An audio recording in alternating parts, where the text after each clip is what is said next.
Ustadz ikut demo gak? Kayaknya sih enggak lah. Berarti antum bukan Islam. Masya Allah ya.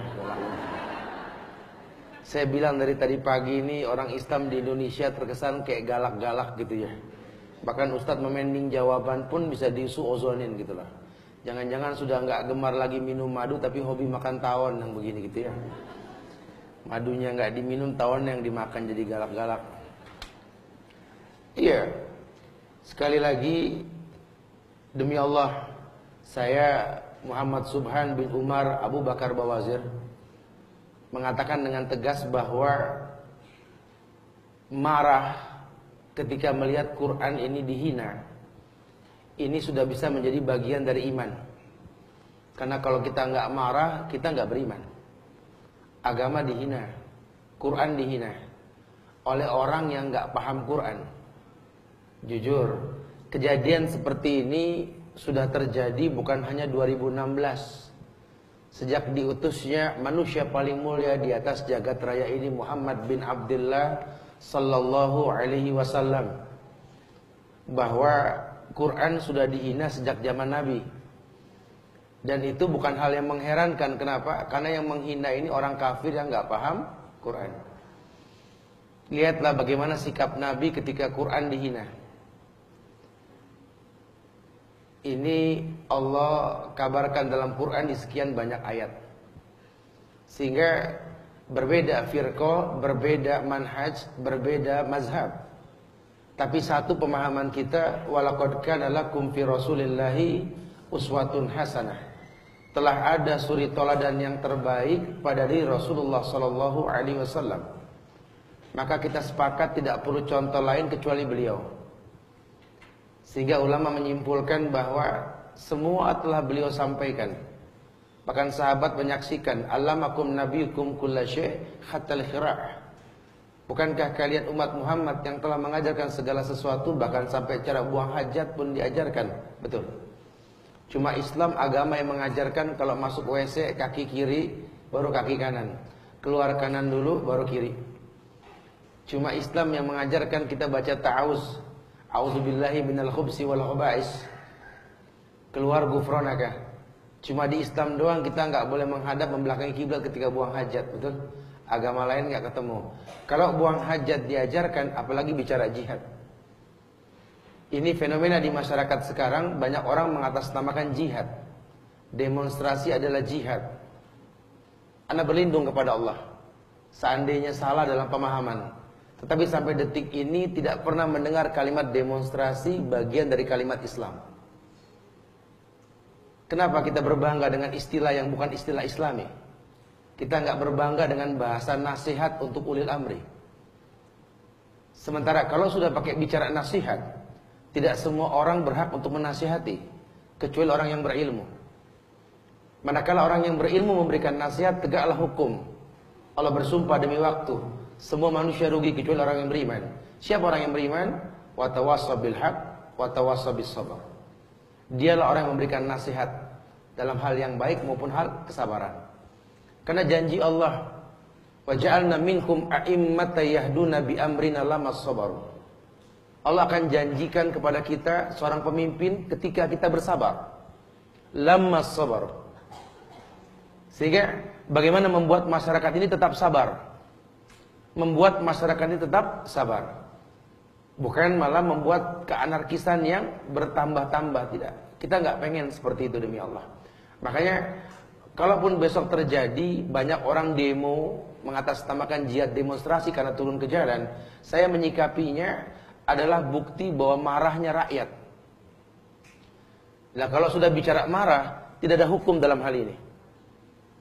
Jangankan rakyat yang marah pada pemerintah, ya, jangankan rakyat yang marah pada pemerintah ketika terzolimi, bahkan anak pun yang mungkin merasa terzolimi bisa marah sama ayahnya atau orang tuanya, dan dia membentak orang tuanya. Tidak dikatakan anak ini benar, tapi tidak dikatakan pula salah. Kenapa? Karena dilihat hukum sebab akibat. Apa yang membuat dia membentaknya, itu yang perlu dipelajari. Sehingga ulama nggak nimbrung dalam hal ini mengiyakan sesuatu yang tidak Islami. Harusnya mengistiqomahkan diri untuk menjadi orang-orang yang menasihati ulil amri. Tidak semua orang turun ke jalan. Karena khawatirnya ini jihad kita bak bumerang yang dilempar akan berbalik kepada yang melempar gitu. Seperti yang lampau kita lihat, banyak dipertontonkan dan kritikan dari orang-orang non-muslim bahwa berapa banyak orang-orang Islam ini yang ketika waktu Jumat berdemo, banyak yang nggak sholat Jumat. Ya, padahal saat ini kita nggak menyalahkan mereka yang turun ke jalan karena emosi. Orang emosi apapun bisa terjadi. Ini pemerintah lelet, lambat sekali. Sehingga tidak disalahkan kalau rakyat yang terbatas ilmunya seperti ini. Jadi, tapi kalau di mata Islam, apapun keadaannya di mata Islam, apapun keadaannya, tidak akan pernah ada satu ulama pun yang sahih yang menerima kalimat demonstrasi bagian dari sebuah jihad. Lau kana khairan la sabaquna ilaih. Karena kalau memang ini baik, demonstrasi adalah sebuah kebaikan, para sahabat sudah melakukan dan tidak ada yang melakukan ini. Tapi menasihati pemimpin sudah ada, bukan tidak. Kalaupun harus terjadi, paling tidak diredam. Jangan sampai kejahilan meliputi apa yang mereka lakukan. Sampai perempuan turun ke jalan, ya jangan. Sebanyak apapun perempuan turun ke jalan gak membuat gentar hati para laki gitu loh. Karena memang bukan di situ tempatnya jihad. Yang dikhawatirkan malah nanti selfie depan spanduk gitu loh. Ini kan berbahaya sekali. Ya, jangan.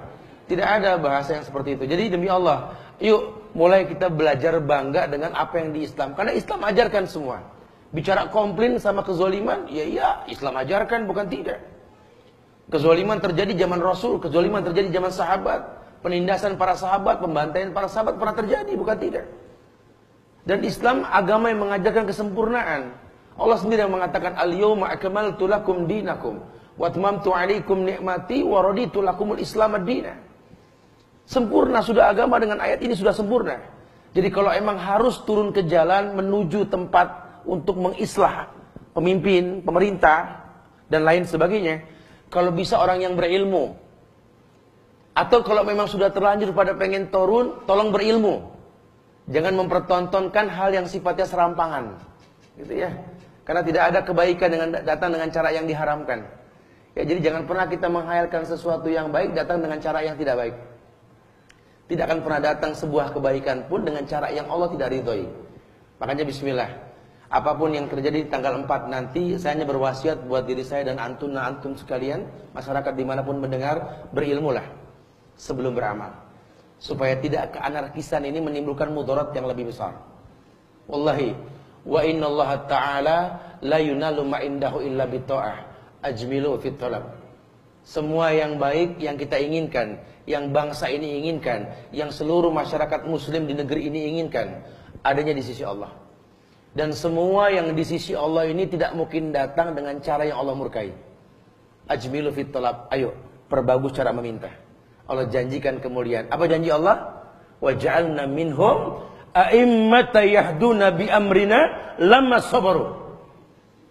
Istiqomah dalam kesabaran, stabilkan iman. Allah janji pemimpin mulia akan datang ke negeri ini.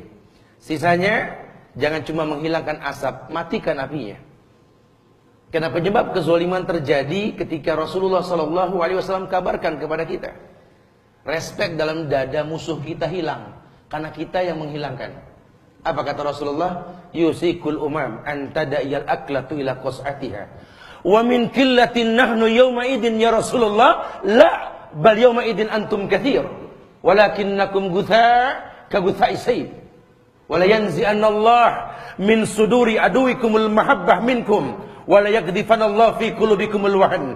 Wa mal wahn ya Rasulullah? Hubbud dunya wa karahiyatul maut. Ini yang dikhawatirkan. Kalau cinta dunia sudah merebak di hati kita, kalau seorang guru sudah pengen dipandang pandai oleh muridnya, kalau seorang pahlawan pengen dipandang sebagai orang yang berjasa, kalau orang yang bersedekah sudah pengen dipandang sebagai dermawan, kalau orang yang menuntut ilmu pengen dibilang alim, orang yang baca Quran pengen dibilang qari, fantazir sa'ah, tunggu waktu kehancuran. Maka manage emosi kita esok hari. Lihat sababnya. Apa kata Rasulullah? Masanya sudah dekat. Dulu zaman Rasul belum terjadi, akan terjadi. Orang di luar kalian akan menggiring kalian seperti menggiring ke meja makan. Mudahnya orang Islam digiring ke meja makan. Satu orang bisa mewakili 100 orang. Lihat, satu orang kafir bisa bikin geger Indonesia, betul? Masya Allah. Terjadi.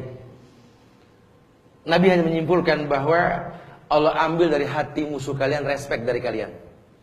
Sehingga adanya musuh membuat pelajaran buat kita. Oh iya, ternyata banyak orang Islam yang tidur selama ini. Dulu nggak ada yang ngehin tuh di Al-Maidah ada ayat 51, betul ya?